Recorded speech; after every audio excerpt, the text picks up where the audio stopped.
ሩሲያ ከኒውክሌር ገደብ ነጻ ለሆነ የዓለም ስርዓት ዝግጁ መሆኗን ከፍተኛ ዲፕሎማቷ አስታውቋል።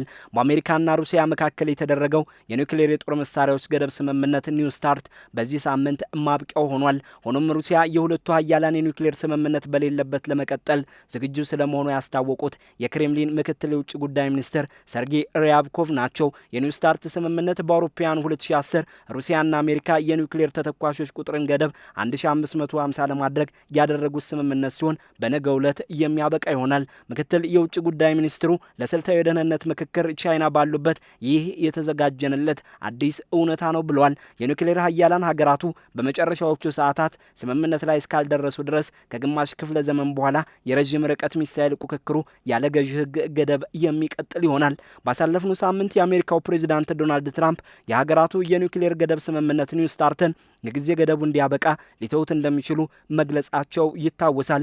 ሆኖም ለሩሲያ ስምምነቱ ለተጨማሪ 1 ዓመት እንዲራዘም ላላት ፍላጎት ይፋዊ ምላሽ አልሰጡም። የሁለቱ ሀያላን የኒውክሌር ፉክክር ያለ ገደብ የሚቀጥል ሊሆን ሰዓታት በቀሩበት ሩሲያ አሜሪካ በግሪንላንድ የጦር መሳሪያዋን ብታስገባ ምላሽ ለመስጠት ዝግጁ መሆኗንም አስታውቃለች። የአሜሪካው ፕሬዚዳንት ትራምፕ በዴንማርክ ስር የምትገኘዋንና በማዕድን ሀብቷና በወታደራዊ ስልታዊ ስፍራነቷ በአርክቲክ ቀጠና ተመራጯን ግሪንላንድን ለአሜሪካ ብሔራዊ ደህንነት አስፈላጊ ናት ሲሉ አሜሪካ ልትይዛት እንደሚገባ መግለጻቸው ይታወሳል።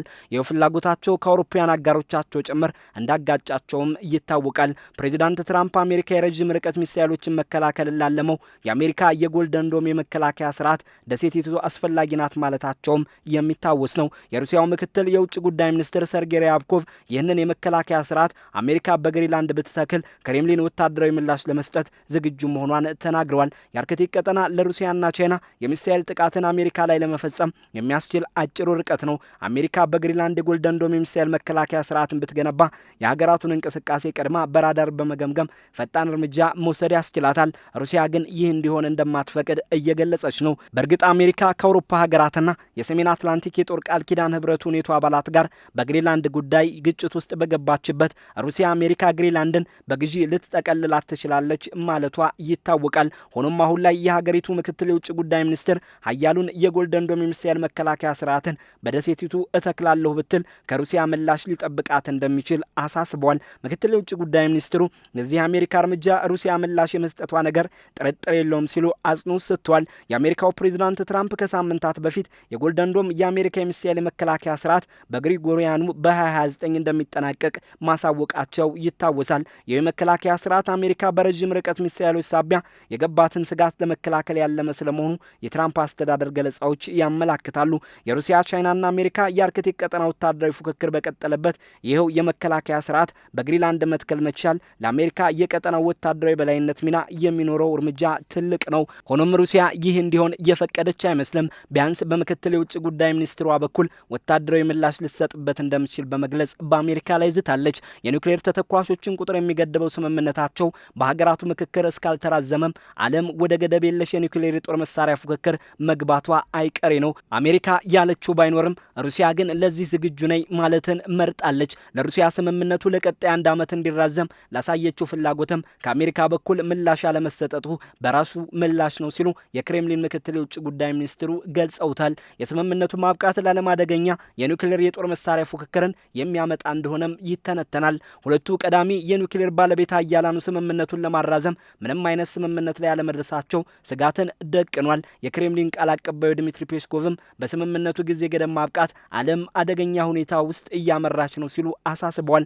በቀድሞ የአሜሪካ ፕሬዚዳንት ባራክ ኦባማና በሩሲያው የቀድሞ አቻቸው ዲሚትሪ ሜድቬዴቭ በግሪጎሪያን 2010 የተፈረመው የኒውክሌር የጦር መሳሪያዎችን ቁጥር የሚገድበው የኒው ስታርት ስምምነት በፕሬዚዳንት ትራምፕና በፕሬዚዳንት ፑቲን ዘመን ያለ ዋስትና ቀነ ገደቡ ሊጠናቀቅ ሰዓታት ቀርተውታል።